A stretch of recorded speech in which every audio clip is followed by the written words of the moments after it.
Après que les services de renseignement russes ont localisé une base ennemie, les événements se sont enchaînés à une vitesse incroyable. L'information sur l'emplacement de l'installation est parvenue directement au quartier général, et en quelques minutes, le commandement a pris la décision de riposter. Tout s'est passé à la vitesse de l'éclair. Comme un scénario préparé à l'avance, les coordonnées de la cible ont été transmises aux positions de tir, et quelques instants plus tard, les premières lueurs ont jailli au-dessus de la zone de la base. La Russie a démontré qu'elle était capable de réagir non seulement rapidement, mais aussi avec une précision chirurgicale. Alors que les analystes occidentaux discutaient encore de la fuite de données et essayaient de comprendre comment la partie russe avait pu si rapidement traquer l'ennemi, la frappe avait déjà été effectuée. L'effet a été stupéfiant. La base, qui abritait d'importants équipements de communication et de coordination, s'est avérée complètement détruite. Les explosions étaient visibles à des dizaines de kilomètres et en quelques minutes, une épaisse fumée s'est élevée au-dessus de la zone. Les médias occidentaux se sont empressés de déclarer qu'un incident imprévu s'était produit, mais il est vite devenu évident qu'il s'agissait d'une opération ciblée. Moscou a agi avec un froid calcul, montrant qu'elle n'avait plus l'intention de tolérer les attaques et les provocations. La réponse n'était pas seulement une démonstration de force, elle était un symbole de la détermination et de la puissance que la Russie est capable de démontrer à tout moment. La panique a commencé dans les états-majors de l'OTAN. Les rapports des observateurs étaient contradictoires.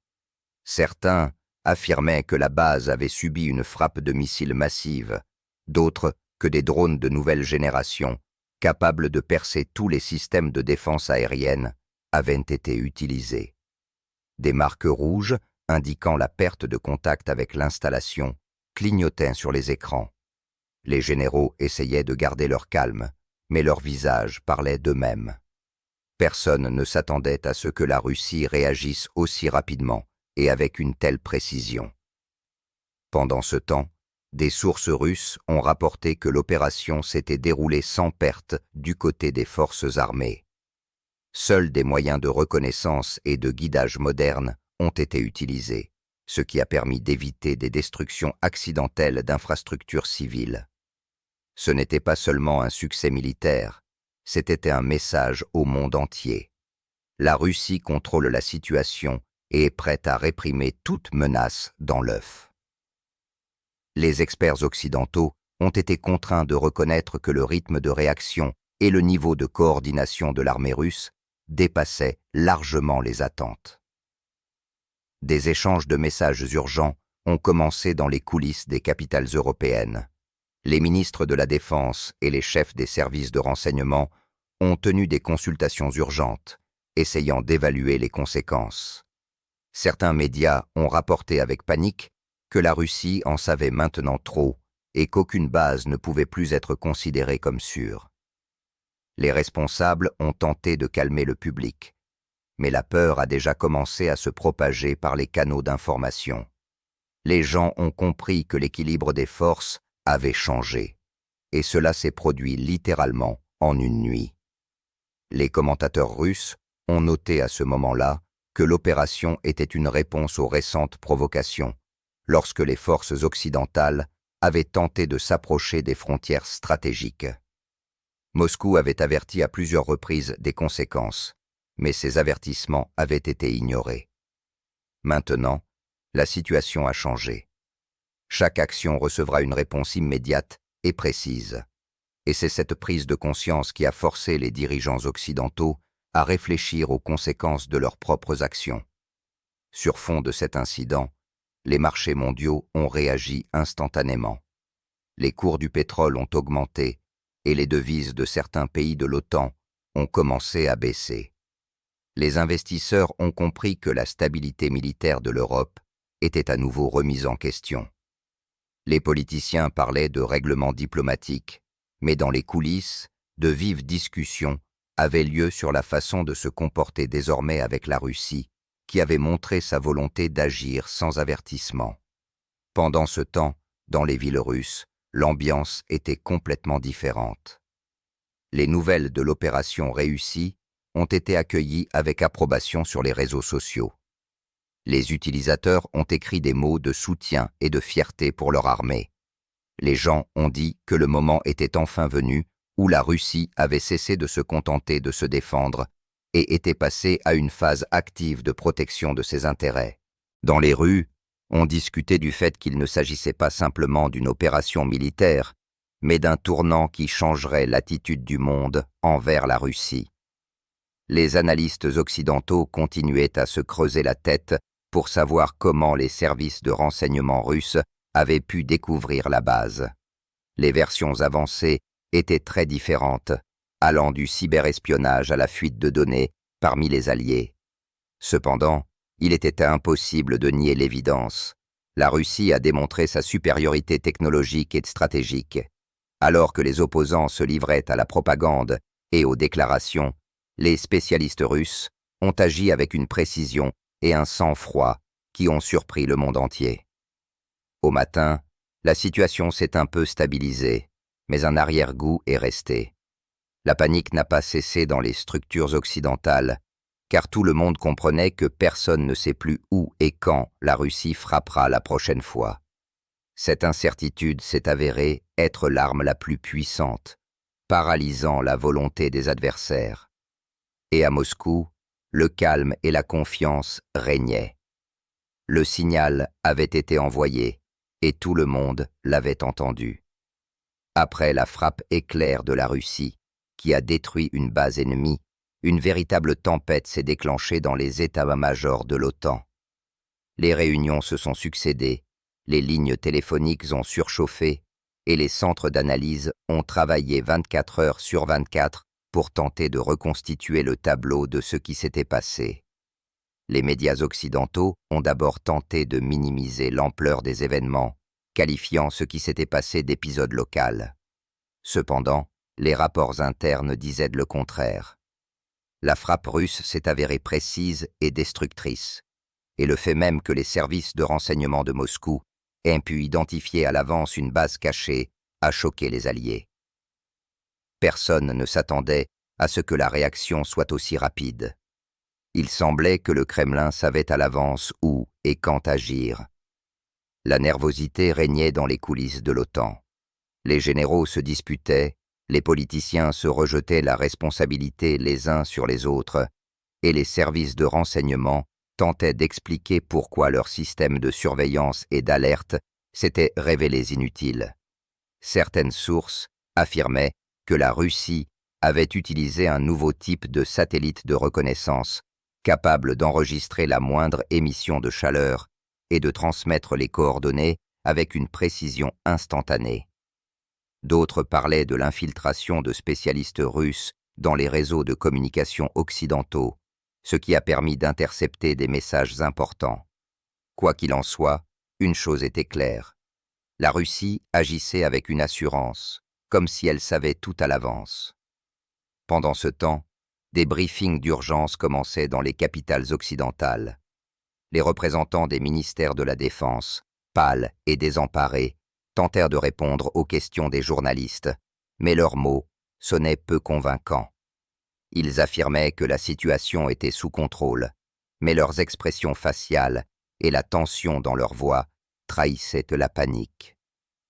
Les gens ont commencé à comprendre que quelque chose de beaucoup plus grave s'était produit qu'un simple incident à la frontière. Le monde a senti à quel point l'équilibre fragile entre la Russie et l'Occident était à nouveau menacé. En Russie même, l'atmosphère était opposée.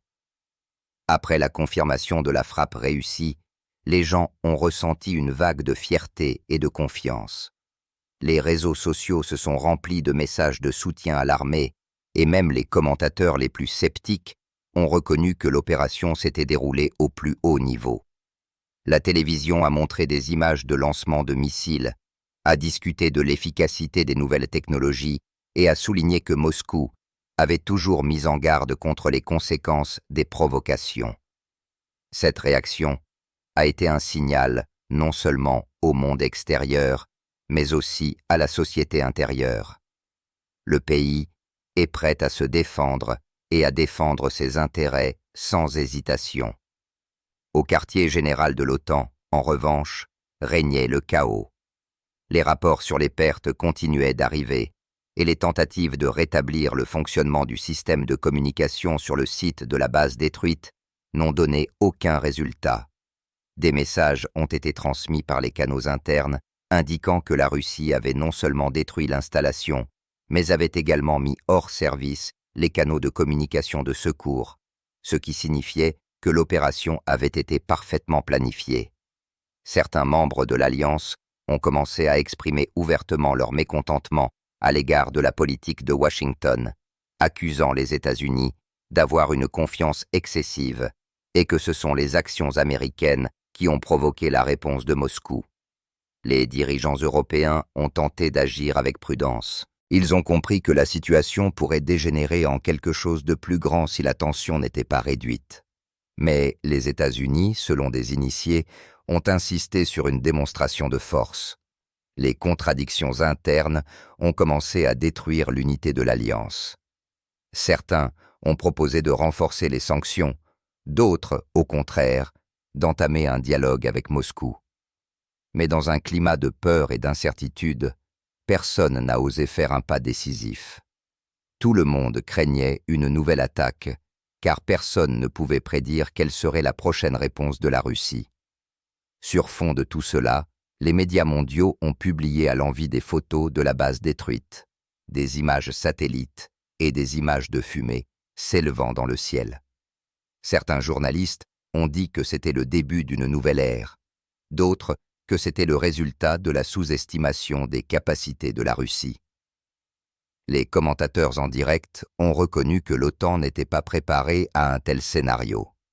Le niveau de confiance envers l'Alliance a chuté de façon spectaculaire, en particulier parmi les pays qui l'ont rejointe récemment. Les gens ont commencé à se demander si l'OTAN serait capable de protéger qui que ce soit si elle n'était pas en mesure de protéger ses propres installations. Au soir du lendemain, la crise avait atteint son apogée. Une réunion d'urgence du Conseil de sécurité a eu lieu à Bruxelles, où différentes options de riposte ont été envisagées. Mais chaque mesure proposée semblait risquée. Toute escalade pourrait conduire à une confrontation directe avec la Russie, et personne ne voulait cela. Les représentants américains ont tenté de convaincre les alliés de ne pas faire preuve de faiblesse, mais même dans leur voix, on pouvait entendre de l'incertitude. Pour la première fois depuis longtemps, le monde a vu un Occident désemparé face à la puissance inattendue de la Russie. Les analystes russes ont déclaré dans leurs commentaires que l'opération était non seulement militaire, mais aussi psychologique. Elle a montré que les adversaires de la Russie ne sont pas protégés, que leur infrastructure est vulnérable et que leur confiance est une illusion. Cette démonstration de force a eu un double effet. D'une part, elle a détruit la croyance de l'OTAN en sa propre inviolabilité, et d'autre part, elle a renforcé la position de Moscou en tant qu'État capable de dicter ses conditions. Dans la nuit, le silence est finalement revenu dans les capitales occidentales. Mais c'était le silence d'une attente tendue. Tout le monde comprenait que la Russie observait, analysait et était prête à agir à nouveau si nécessaire. Et bien que les responsables aient tenté d'assurer à la population que tout était sous contrôle, on pouvait lire la peur dans leurs yeux. Pour la première fois depuis longtemps, l'Occident a senti que ce n'était pas lui qui contrôlait la situation, mais quelqu'un d'autre, calme, froid et déterminé. La Russie a prouvé qu'elle était capable non seulement de se défendre, mais aussi de lancer des frappes préventives. Et maintenant, personne ne savait quelle serait sa prochaine étape.